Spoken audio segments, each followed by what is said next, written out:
انما شیخ سوار لافتہ پیشوائے انبیاء عروۃ الوثقیٰ کلمۃ الحسنہ سید الاوصیاء عماد الاصفیاء رکن الاولیاء آیت اللہ العظمیٰ خیر المؤمنین امام المتقین اول العابدین ازہد الزاہدین زین المواحدین حبل اللہ المتین لنگر آسمان و زمین وجہ اللہ عین اللہ نور اللہ سر اللہ باب اللہ اذن اللہ اسد اللہ الغالب غالب علی کل غالب علی ابن ابی طالب صلوات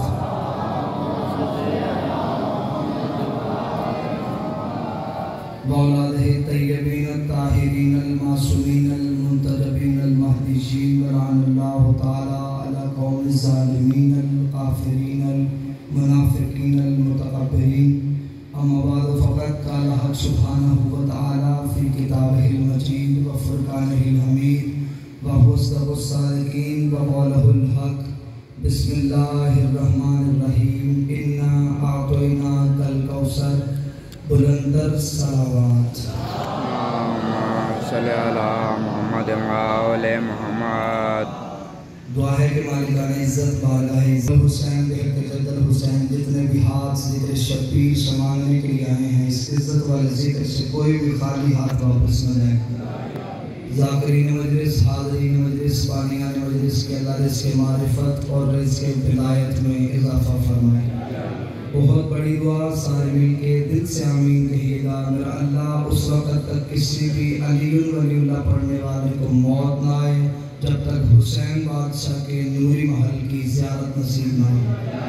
میرے مالک عقیدہ حق پہ استقامت نصیب فرما، قبر کی پہلی رات ہو زیارت امیر نصیب فرما، قیامت کی پہلی صبح ہو شفاعت شبیر نصیب فرما۔ میرے مالک جو جو طاقتیں جس جس رنگ میں جس جس روپ میں مذہب اہل بیت کے خلاف برسر پیکار ہیں اگر وہ قابل ہدایت نہیں نیست و نابود فرما۔ میرے مالک ہر عزادار کو دوسرے عزادار کا احترام کرنے کی توفیق عطا فرما۔ ان تمام دعاؤں کو قبولیت کی آخری منزل تک پہنچائیں۔ سہارا درود کا لے بلند آواز سے صلوات پڑھیں۔ اللہم صلی علی محمد وآل محمد۔ اس سے بلند اگر ممکن ہو سکے تو بلند صلوات۔ اللہ محمد وآل محمد۔ اجازت ہے ذکر شروع کیا جا سکے۔ میں نے آپ کے سامنے اللہ کے مقدس ترین کلام سے جس آیہ مجیدہ پڑھنے کا شرف حاصل کیا اس میں خدا کہہ رہا ہے اِنَّا أَعْطَيْنَاكَ الْكَوْثَرَ۔ جب نبی تبلیغ اسلام کے لیے گھر سے نکلے تو کافروں نے نبی کو تانا دیا۔ انہوں نے کہا جب تک تو زندہ ہے تیرا دین زندہ رہے گا، جب تو اس دنیا سے چلا جائے گا تیرا دین بھی چلا جائے گا، تیرے ساتھ یہ خدا کی باتیں بھی چلی جائیں گی۔ کیوں؟ کیونکہ تیرا بیٹا کوئی نہیں، تیری نسل کوئی نہیں، تیری اولاد نرینہ کوئی نہیں۔ انہوں نے نبی کو تانا دیا جب کائنات کی کلی رحمت سر جھکا کے اپنے گھر آ رہی تھی، یا نبی نے آتے ہوئے اپنے پاؤں میں جبریل کے پروں کی سرسراہٹ محسوس کی، نبی نے قدموں کی طرف دیکھا، جبریل ہاتھ جوڑ کے کہہ رہا تھا میرے مالک تو پریشان نہ ہونا، خدا کہہ رہا ہے تو جواب نہ دینا میں جواب دوں گا۔ میرے مالک تو جواب کیا دے گا؟ فرمایا اِنَّا أَعْطَيْنَاكَ الْكَوْثَرَ، میں تجھے اولاد کثیر عطا کروں گا۔ فَصَلِّ لِرَبِّكَ وَانْحَرْ، بے شک تو نماز پڑھ اور قربانی کر۔ إِنَّ شَانِئَكَ هُوَ الْأَبْتَرُ، بے شک جو تیرا دشمن ہوگا وہ ابتر رہے گا۔ فیروز اللغات سے لے کے حروف معنی تک کا محض ابتر کے 5 سے 7 ترجمے کیے جاتے ہیں۔ ابتر کہتے ہیں تم بریدہ کو، ابتر کہتے ہیں مقتوح النسل کو، ابتر کہتے ہیں جس کا بیٹا کوئی نہ ہو، ابتر کہتے ہیں جس کا وارث کوئی نہ ہو، ابتر کہتے ہیں جس کا پیغام پہنچانے والا کوئی نہ رہے۔ قرآن کہتا ہے کہ محمد کا دشمن ہوگا وہ ابتر رہے گا، وہ ابتر رہے گا۔ میں نے تاریخ کا طالب علم ہو کے میں نے ہسٹری سے پوچھا، میں نے کہا تو بتا جو قرآن نے دعویٰ کیا وہ سچا ہوا یا نہیں ہوا؟ تاریخ کے ماتھے پہ شرمندگی کا پسینہ آیا۔ اس وقت میرے دامن میں بڑے بڑے نبی کے ایسے دشمن ہیں جو دشمن بھی تھے صاحب اولاد بھی تھے۔ جو دشمن بھی تھے ان کی نسل بھی تھی. جب میں نے تاریخ سے پوچھا قرآن سچ تھا، سچ ہے، سچ رہے گا. تاریخ کے ماتھے پہ شرمندگی کا پسینہ آیا. اس میں میرے دامن میں بڑے بڑے نبی کے ایسے دشمن ہیں جو دشمن بھی تھے، صاحب اولاد بھی تھے، ان کے بیٹے بھی تھے، ان کی نسل بھی تھی. چلیں بات لمبی نہیں کروں گا. زما نبی کا دشمن تھا، اس کا بیٹا تھا. حارث نبی کا دشمن تھا، اس کا بیٹا تھا. خویلد نبی کا دشمن تھا، اس کا بیٹا تھا. خویلد نبی کا دشمن تھا، اس کا بیٹا تھا. نوفل نبی کا دشمن تھا، اس کا بیٹا تھا. چلتے چلتے اس دور میں آ جاتے ہیں. تسلیمہ نسرین نبی کا دشمن تھی، اس کا بیٹا تھا.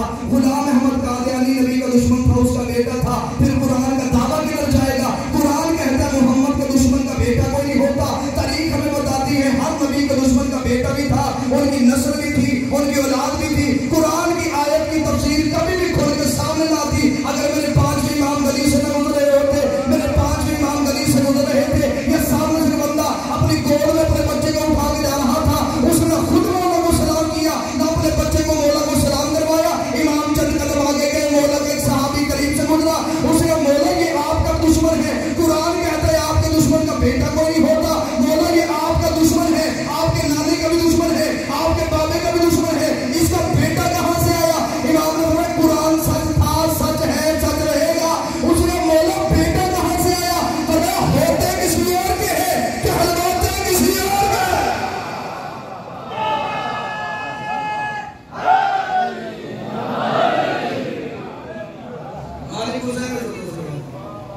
اس کا مولا کہ آپ کا بھی دشمن، آپ کے نانے کا بھی دشمن، آپ کے بابے کا بھی دشمن. اس کا بیٹا کہاں سے آیا؟ امام نے فرمایا ہوتے کسی اور کے ہیں، کہلواتے کسی اور کے. دشمن مصطفیٰ، دشمن مرتضیٰ سب کچھ ہو سکتا ہے، حلال زادہ نہیں ہو سکتا. جو بھی دشمن علی کا ہوگا، جو بھی دشمن محمد کا ہوگا، حرام زادہ ہوگا.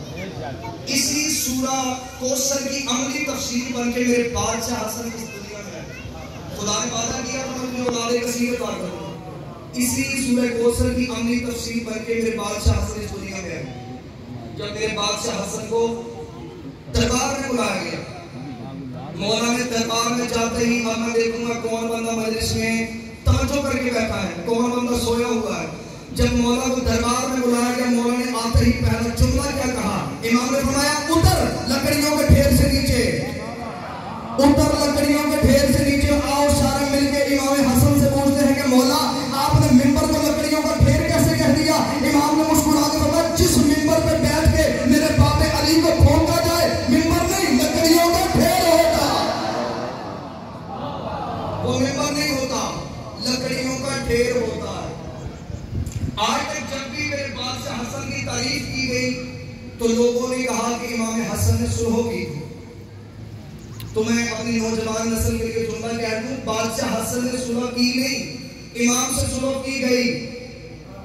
چلے جو بندے ابھی تک نہیں بولے، جملہ تبدیل کر دیتا ہوں. جیسے حسین نے کربلا میں جنگ کی نہیں، امام حسین سے جنگ، امام حسن علیہ السلام نے جو سلح کی. میں سمجھتا ہوں اگر ہر شیعہ ان شرائط کو پڑھ لے تب پتہ چلے گا میرے بادشاہ حسن کا حکمت عملی کیا تھی. میرے بادشاہ حسن نے جب کاغذ اور قلم انہوں نے امام حسن کو بھیجا، ہائے ہائے جب کاغذ اور قلم آیا یہاں ہی امام حسن پہلی جنگ جیت گئے. کاغذ قلم ان کے گھر سے آیا جنہوں نے محمد کو انکار کیا تھا. بولو جو حسن کے روکر بیٹھے ہو، جنہوں نے حسن کو انکار کیا تھا کاغذ قلم وہ لے کے آئے. ان کا حسن لکھ رہے اپنی شرائط. پڑھے لکھے بندے میرے سامنے بیٹھے ہیں، دو فریقین کے درمیان لڑائی ہو جائے تو جو ان میں سے بڑا ہوتا ہے وہی ہمیشہ شرطیں لکھواتا ہے، جو غالب ہوتا ہے وہی شرطیں. امام حسن نے شرطیں مانی نہیں. تمہید میں 2 منٹ ساتھ دیجیے گا، اس کے بعد جیسے آپ کا مزاج بنے گا ویسے ہی مجلس پڑھی جائے گی. امام حسن نے شرطیں مانی نہیں، امام نے منوائی ہیں. اس کا حسن اپنے مطابق اپنی شرطیں لکھ دے. کیا تیری شرطیں ہیں؟ امام نے پہلی شرط لکھوائی. امام نے فرمایا آج کے بعد حاکم شام قرآن اور سنت پہ عمل کرے گا. نہیں جب میں نتیجہ دوں گا ہر بندہ بولے گا.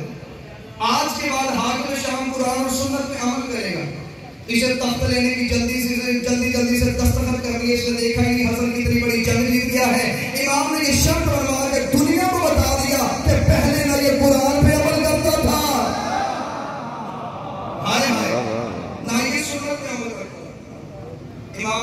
شکل لکھوائی، اس کے بالکل قریب بیٹھا تھا عمر ابن عاص. یہ اس کو سارے غلط مشورے یہی اس کو دیتا تھا. چلے میں آپ کی مسکراہٹ کے لیے لطیف جملہ کہہ دیتا ہوں، یہ تنخواہ ہی غلط مشوروں کی لیتا تھا. اس نے آگے کہا، اس جگہ حسن نے اپنی شرط منوا لی. تعریف کیا لکھے گی؟ حسن شرط منواتا رہا، ہم نے کوئی شرط نہیں منوائی، ہم بھی ایک شرط لکھوائیں گے. اس جگہ کون سی شرط؟ اس کا کچھ نے لکھوایا ہے کہ قرآن اور سنت پہ عمل ہوگا، ہم لکھواتے ہیں کہ ان کی سیرت پہ بھی عمل ہوگا. سمجھ رہے کہ نہیں آپ؟ اور میں رہا ہوں پریشان آپ ہیں. امام اس نے کہا کہ ان کی سیرت پہ بھی عمل ہوگا. امام نے مسکرائے، امام نے فرمایا یہ شرط لکھ دوں؟ اس نے کہا ہاں حسن لکھ دے. امام نے فرمایا پھر سوچ لے یہ شرط لکھ دوں؟ اس نے کہا ہاں حسن لکھ دے. امام نے فرمایا جب میں نے لکھ دی، میں نے مٹا دی نہیں، پھر سوچ لے لکھ دوں؟ اس نے کہا حسن میں تو کہہ رہا ہوں لکھ دے تو لکھ دے. امام نے فرمایا تو جنگ ہار گیا، تجھے خبر ہی نہیں. اگر تو نے یہ شرط لکھ کے دنیا کو بتا دیا یہ بھی قرآن اور سنت پہ عمل نہیں کرتے تھے. اگر یہ قرآن سنت پہ عمل کرتے، علیحدہ سے شرط لکھوانے کی ضرورت ہی نہیں تھی. تو کہہ سکتا تھا کہ ان کی سیرت کی ضرورت ہی نہیں، قرآن اور سنت کافی ہے. امام نے فرمایا تو نے یہ شرط مار. امام آپ کبھی نہ سمجھے کہ جنگ ہمیشہ تلوار سے، نیزے سے ہوتی ہے، قلم سے بھی جنگ ہوتی ہے. ایسی جنگ کی ہے امام حسن نے. امام حسن کے قلم سے سیاہی کے قطرے نہیں گر رہے تھے، ملوکیت کے سرطن سے جدا ہو رہے تھے. امام نے تیسری شرط لکھوائی. امام نے فرمایا چوتھی شرط لکھوانے کی ضرورت نہیں پڑے گی، میں تیسری شرط لکھوانے لگا ہوں، چوتھی شرط لکھوانے کی ضرورت نہیں پڑے گی. اس نے کہا حسن کون سی ایسی شرط ہے جس کے بعد تیسری شرط منوانے کی ضرورت نہیں پڑے گی؟ امام نے فرمایا تجھے تخت چاہیے، تاج چاہیے، لشکر چاہیے، وزیر چاہیے، وزیر چاہیے، میں سب کچھ دیتا ہوں، لیکن ایک شرط تو مان، آج کے بعد کوئی بھی کتا ممبر پہ بیٹھ کے میرے پاپے علی کو نہیں پھونکے گا. اٹھا یہ تک میرے پاپے کی جوتی کا صدقہ.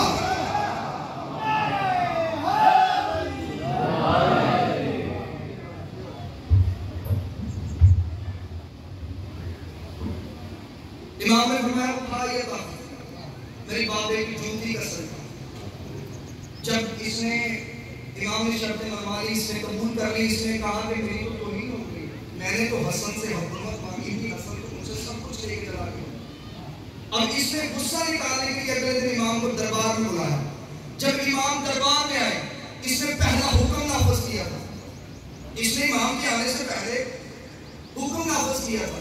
اس نے جیسے ہی حسن دربار میں آئے، کسی نے بھی حسن کے احترام میں اٹھ کے کھڑے نہیں ہونا. حسن کو پتہ چلنا چاہیے تخت ان کے پاس نہیں رہا، تاج ان کے پاس نہیں رہا. میں پہلا جملہ پڑھنے لگا ہوں، تخت ان کے پاس نہیں رہا. صلوات پڑھیے گا بواد بلند محمد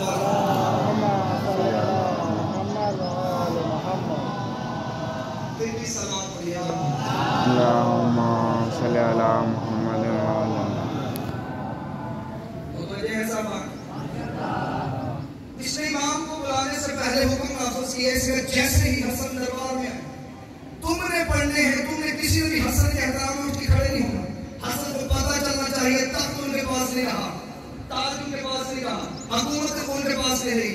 جیسے ہی میرے بادشاہ حسن کا پہلا قدم دربار میں آیا، امام کی حالت کیا تھی؟ سر پہ رسول والا امامہ، کاندھے پہ ہاشم علی ابا، سلطان حیدری کو نیام میں لیے ہوئے، المشتری سلمان کو ہاتھوں میں حوالے کیے ہوئے. میرے بادشاہ حسن کا پہلا قدم دربار میں آیا، یا جس نے حکم نافذ کیا تھا سب سے پہلے وہ اٹھ کے کھڑا ہوا. مالک حسین سے گزر والے اس کا اٹھ کے کھڑے ہونا تھا. یا بندری کا تو نے تو ہمیں کہا تھا حسن کے احترام میں اٹھ کے کھڑے نہیں ہونا، اور سب سے پہلے تو اٹھ کے کھڑا ہو گیا.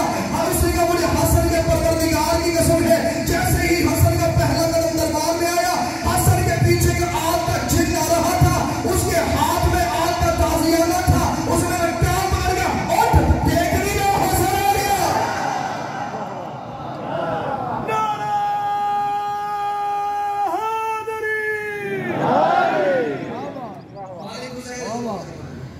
اس نے کہا دیکھ نہیں رہا حسن آ گیا. اس نے کہا میں خود نہیں اٹھا، میرے پیچھے کا دیو آ رہا تھا، جن آ رہا تھا، جس نے میرا کام پکڑ کا اٹھ حسن کے احترام میں. امام کے آنے سے پہلے اس نے دوسرا حکم نافذ کیا. اس نے کہا جیسے ہی حسن دربار میں آئے، تم نے پڑھنے ہیں میرے باپ دادا کے بجائے، تم نے پڑھنے ہیں میرے باپ دادا کے بجائے. بتانا ہے کہ فلاں میں یہ فضیلت تھی، فلاں میں یہ فضیلت تھی، فلاں میں یہ فضیلت تھی، اور جتنا ہو سکے علی کی اور اہل بیت کی توہین کرنی۔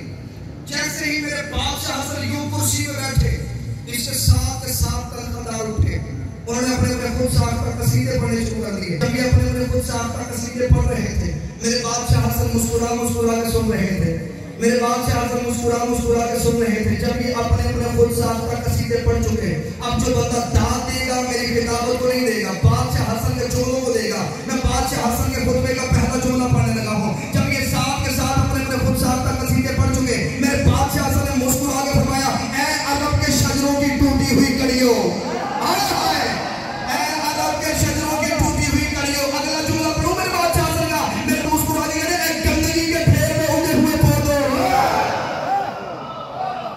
اے گندگی کے ڈھیر میں اگے ہوئے پودوں، تم نے میرے سامنے اپنے ماں باپ کی جھوٹی تعریفیں بیان کی اور خاموش ہو کے سنتا رہا۔ حسن کی آواز ہے، میں علی کا بیٹا ہو کے کہہ رہا ہوں، میں اپنے باپ علی سے لے کے آدم تک، اپنی ماں سہرہ سے لے کے حوا تک، ایک ایک کا کردار تمہارے سامنے پڑھتا ہوں۔ اگر تم میں جرأت ہے، سب کے سامنے نہیں، میرے کان میں آ کے اپنی ماں کا کردار سنا۔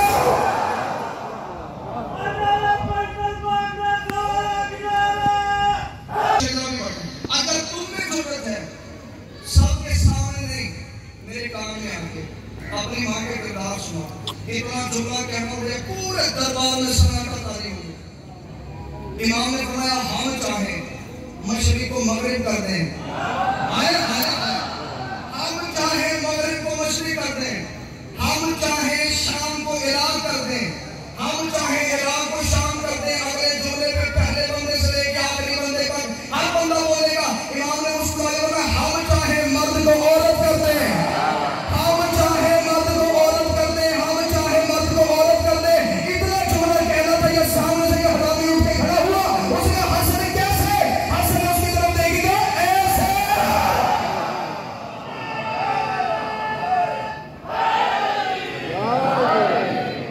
اس نے کہا حسن کیسے؟ امام نے مسکرا کے فرمایا ایسے۔ اب اٹھا تھا بیٹھ گئی، آیا تھا چلی گئی، امام نے اسے مرد سے عورت بنا دیا۔ امام حسن خطبہ دے رہے تھے، امام حسن کا اتنا جملہ کہنا تھا، یا ایک بندہ اٹھا، اس نے امیر المومنین کے خلاف بدزبانی کی، اس نے علی کو امام حسن کے سامنے گالی دی۔ اگلے جملے پہ پتہ نہیں کہاں سے دعا نکلے گی، کہاں سے دھواں نکلے گا۔ اس نے امیر المومنین کو گالی دی امام حسن کے سامنے۔ امام حسن نے اس کی طرف جلال میں دیکھا، امام نے فرمایا، تو نے میرے بابا کے خلاف بات کی ہے، تو اسی کا بیٹا مشہور نہیں جو تجھ سے 2 سال چھوٹا ہے، تو لوگ حسن کے نام پہ بیٹھے ہو۔ امام نے مسکرا کے فرمایا، تو اسی کا بیٹا مشہور نہیں جو تجھ سے 2 سال چھوٹا ہے۔ اتنا جملہ کہنا تھا، پورے دربار میں سکتہ طاری ہو گیا۔ حسن کی آواز ہے، تمہیں میں بتاتا ہوں کہ میں کون ہوں۔ حسن کی آواز ہے، میں صفا کا بیٹا ہوں، میں مروہ کا بیٹا ہوں، میں ہاشمی کا جشن چلا ہوں، میں ذریت ابراہیم ہوں، میں نسل اسماعیل ہوں، میں شجرہ طیبہ کا ثمر ہوں، میں یاسر الدین کا بیٹا ہوں، میں قائد غر المرسلین کا بیٹا ہوں، میں فاتح دلین کا بیٹا ہوں، میں نوح بسم اللہ کا بیٹا ہوں، میں مولود حرم کا بیٹا ہوں، میں یاسین کے دل کا بیٹا ہوں، میں الحم کے سر کا بیٹا ہوں، میں قل هو اللہ کے صلابہ کا بیٹا ہوں۔ اتنا جملہ کہہ کے حسن کے چہرے پر جلال آیا۔ حسن کی آواز میں اس کا بیٹا ہوں جسے آدم نے توبہ قبول کروائی تھی، میں اس کا بیٹا ہوں جسے نوح کے سفینے کو پار لگایا تھا، میں اس کا بیٹا ہوں جسے ابراہیم کی آگ کو ٹھنڈا کیا تھا۔ اتنا جملہ کہہ کے حسن کے چہرے پر جلال آیا۔ حسن کی آواز میں استاد جبریل کا بیٹا ہوں، میں حجاب حمد کا بیٹا ہوں، میں حجاب عزت کا بیٹا ہوں، میں حجاب منزلت کا بیٹا ہوں، میں حجاب خدا کا بیٹا ہوں۔ حسن کی آواز میں شام والا آنکھیں کھولو، میں اس کا بیٹا ہوں جو معراج کے پردے میں ادھر بولا تھا، اور میں اس کا بھی بیٹا ہوں جو معراج کے پردے میں ادھر بولا۔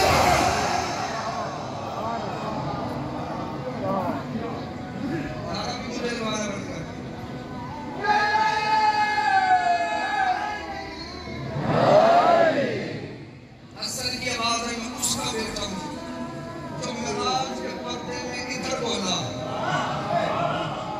میں اس کا بھی بیٹا ہوں جو معراج کے پردے میں ادھر بولا۔ معراج سے جملہ یاد آ گیا، معراج میں نبی ایک ہاتھ دیکھا تھا، اس ہاتھ میں تھی انگور۔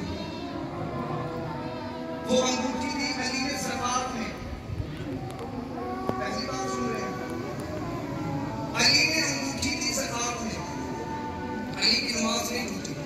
مرضی کے مولوی کے سر پہ قرآن رکھ کے پوچھو 2 کام بندہ نماز میں اپنی مرضی سے نہیں کر سکتا. ایک نماز میں حرکت نہیں کر سکتا, دوسرا نماز میں اپنا کلام نہیں لے کے آ سکتا. علی نے انگوٹھی دی, علی نے حرکت کی, علی کی نماز نہیں ٹوٹی. علی نے جملہ کہا فزت برب الکعبہ, رب کعبہ کی قسم علی کامیاب ہو گیا. علی نے یہ دونوں جملے کہہ کے اپنی نماز کو قائم رکھ کے دنیا کو بتا دیا علی نمازی کا نام نہیں, علی نماز کا نام.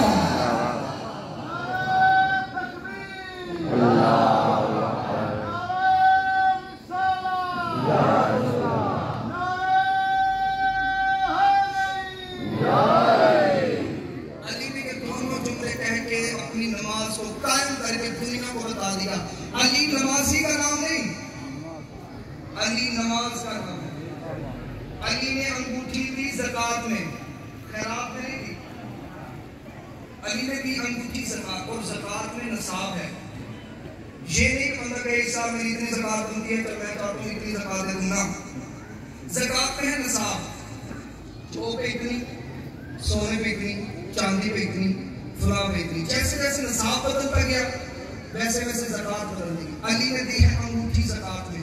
آؤ پہلے دیکھتے ہیں اس انگوٹھی کی مالیت کتنی تھی, پھر دیکھتے ہیں کہ علی کی کل جائیداد کتنی تھی. میں نے قرآن سے پوچھا, میری قرآن کی کچہری میں حاضر ہو گیا, اے علی کے خاموش ذاکر,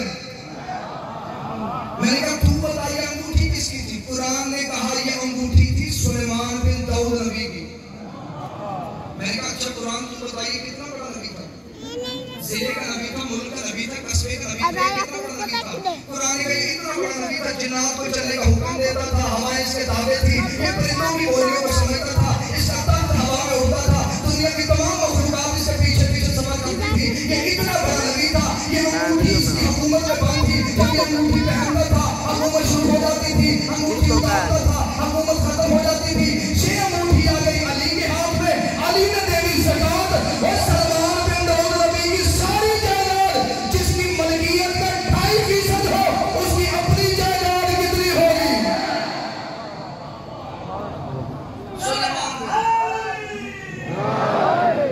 سلیمان بن داؤد نبی کی کل جائیداد جس کی ملکیت کا 2.5% ہو, اس کی اپنی جائیداد کتنی ہوگی؟ علی نے دی انگوٹھی زکات میں. قرآن کی آیت ہے, اللہ ولی, رسول ولی, اور یہ ولی جس نے حالت نماز میں انگوٹھی دی. جب قرآن کی آیت آئی نا, اب میں مجمع کو لطف دلانے کے لیے نہیں, تاریخ کی پوری سچائی پڑھنے لگا. جب قرآن کی آیت آئی, ایک بندے نے 40 دن مسلسل نماز میں انگوٹھیاں دی. اس نے انگوٹھیاں دی, اس کا ہو سکتا ہے میں اتنی انگوٹھیاں دے دوں کہ میں آیت کا مصداق بن جاؤں, میں لوگوں کو کہوں کہ آیت میرے لیے آئی تھی. 40 دن مسلسل انگوٹھیاں دینے کے بعد نبی کے پاس آیا, اس نے کہا یا رسول اللہ آپ مجھے بتائیں کہ یہ میں نے انگوٹھیاں 40 دن نماز میں دی ہیں, اب بتائیں میں آیت کا مصداق بنا کہ نہیں بنا, اب بتائیں میں آیت کا مصداق بنا کہ نہیں بنا. پہلے بندے سے لے کے آخری بندے تک ہر بندہ ہاتھ اٹھا کے تائید کرے گا. اس نے کہا یا رسول اللہ میں نے 40 دن نماز میں انگوٹھیاں دی ہیں, اب بتائیں میں آیت کا مصداق بنا کہ نہیں بنا. نبی نے مسکرا کے فرمایا آیت کا تو پتہ نہیں, 40 دن ہو گئے تیری نماز نہیں ہوئی ہے. 40 دن ہو گئے تیری نماز نہیں ہوئی. آج ٹوٹ گئی سہرے کی لڑکیاں کربلا کے میدان میں. لوگ شیعہ ہو کے ہم سے پوچھتے ہیں کیا مہندی کیوں نکالتے ہو؟ کربلا میں تو مہندی ہوئی نہیں تھی, یہ مہندی کیوں نکالتے ہو؟ تو ان کے لیے جملہ کہنے لگا ہوں, کربلا میں تو پانی بھی نہیں تھا, پھر سبیلیں کیوں لگاتے ہو؟ کربلا میں تو کھانا بھی نہیں تھا, پھر لنگر کیوں تقسیم کرتے ہو؟ یہ حسرت ہے سیدوں کی. ہم نے حسین کو کہا کہ مالک حسین پانی نہیں تھا, دیکھ ہم تیرے صدقے میں پانی پلا رہے ہیں. وہاں پہ کھانا نہیں تھا, تیرے صدقے میں لنگر تقسیم کیے جا رہے ہیں. حسین تو کربلا میں زخمی تھا, ہم اپنے آپ کو زخمی کر رہے ہیں. یہ مہندی بھی حسرت تھی ماں کی, بی بی کی حسرت تھی میرے قاسم کی مہندی نکلے. ہم مہندی نکال کے بتاتے ہیں کہ یہ تیرے قاسم کی مہندی ہے. داؤد نبی نے کہ یتیم پالا تھا, جب یتیم کو پالا خدا نے جبریل کو بھیج کے کہا اسے بتا دے کہ اس کی موت کا وقت قریب آ گیا. داؤد نبی بڑا پریشان ہوا، تڑپ گیا داؤد نبی نے این موت کے دن صبح کے وقت اس کے سر پہ صحرا سجا دیا. یا جبریل روتا ہوا آیا، جبریل نے رو کے کہا تو نے صحرے سجا دیے، خدا نے اس کی زندگی طویل کر دی. حسین صحرے سجا کے کربلا میں بیٹھا رہا، حسین کربلا میں صحرے سجا کے بیٹھا رہا. جب شب عاشور آئی نا، ہر خیمے میں عبادت ہو رہی تھی، ہر ماں اپنی قربانی تیار کر رہی تھی. یا پہرا دے رہے تھے شہزادہ علی اور اکبر اور مولا عباس. مولا عباس نے کہا اکبر کل یہاں پہ سجنا ہے موت کا بازار، کل یہاں پہ ہونی ہے دین پہ قربانیاں، فہرست بنانی ہے. مولا حسین نے اکبر میرا دل ہے سب سے پہلے میں قربان ہو جاؤں. اتنا جولا کہنا تھا. اکبر نے رو کے کہا نہ چچا غازی، تیرے جانے سے میرے بابے کی کمر ٹوٹ جائے گی، تو نہ جانا. تیرے آسرے پہ علی کی بیٹیوں نے وطن چھوڑا ہے، سب سے پہلے تو نہیں جائے گا، سب سے پہلے میں جاؤں گا. اکبر کے منہ سے موت کا نام نکلنا تھا. عباس نے اکبر کے منہ پہ ہاتھ رکھے گا، موت کا نام تو نہ لے، کہیں خیمے سے زینب نہ سن لے. تو موت کا نام لے، تیرے جانے سے میرے بھائی کی آنکھوں کا نور چلا جائے گا، حسین کا نور چلا جائے گا. یہ ابھی باتیں کر رہے تھے. اکبر کہہ رہا تھا پہلے میں جاؤں گا، غازی کہہ رہا تھا پہلے میں جاؤں گا. یا ادھر سے 13 سال کا یتیم آیا. قاسم نے آ کے رو کے کہا نہ تو جانا نہ تو جانا، تیرے جانے سے کمر ٹوٹ جائے گی، تیرے جانے سے آنکھوں کا نور چلا جائے گا. صبح سب سے پہلے میں جاؤں گا، میرے جانے سے کسی کی کمر بھی نہیں ٹوٹے گی، میرے جانے سے نہ کسی کی آنکھوں کا نور جائے گا. حسین مصلی سے تڑپ کے اٹھے، رو کے کہتے قاسم تجھے کس نے کہا کہ تیرے جانے سے میرا نقصان کوئی نہیں ہوگا، تیرے جانے سے میرے 2 نقصان ہوں گے، اور میری بیٹی کے نصیب اور میرے حسن کی تصویر. قاسم اللہ نوازوں پہ رحم فرمائے. تجھے کس نے کہا کہ تیرے جانے سے میرا کوئی نقصان نہیں ہوگا، تیرے جانے سے میرے 2 بڑے نقصان ہوں گے، میری بیٹی کا نصیب، میرے حسن کی تصویر. جب شہزادہ قاسم کربلا کی طرف جانے لگے نا، مولا حسین نے روکے گا قاسم ایک کام کرے گا. قاسم نے روکے گا مولا حکم، جتنی دیر تو گھوڑے پہ رہے گا اپنا چہرہ میری طرف رکھنا، اپنا چہرہ میری طرف رکھنا جتنی دیر تو گھوڑے پہ رہے گا. اب انہوں نے قاتلوں نے دیکھ کے کہا کہ ہمیں حسین کے قریب 13 سال تک 14ویں کا چاند نظر آیا. اب میں تمہارے رونے کے لیے جملہ کہنے لگا ہوں، جو دشمن کو 14ویں کا چاند لگتا ہے بتاؤ ماں کو کیا لگتا ہوگا. جو دشمن کو 14ویں کا چاند لگتا تھا. قاسم میدان میں گئے، دیکھ حسین کی طرف رہے. ان قاسم نے ایسا حملہ کیا کہ کمینوں کو حسن یاد آ گیا. قاسم نے ایسا حملہ کیا، ان کمینوں نے کہا یہ ہاشمی ہے، انہیں دھوکے سے مارا جائے گا. انہوں نے چاروں طرف سے فوجیں بلا لی. چاروں طرف سے جب فوجیں بلائی، قاسم درمیان میں اکیلا رہ گیا. کوئی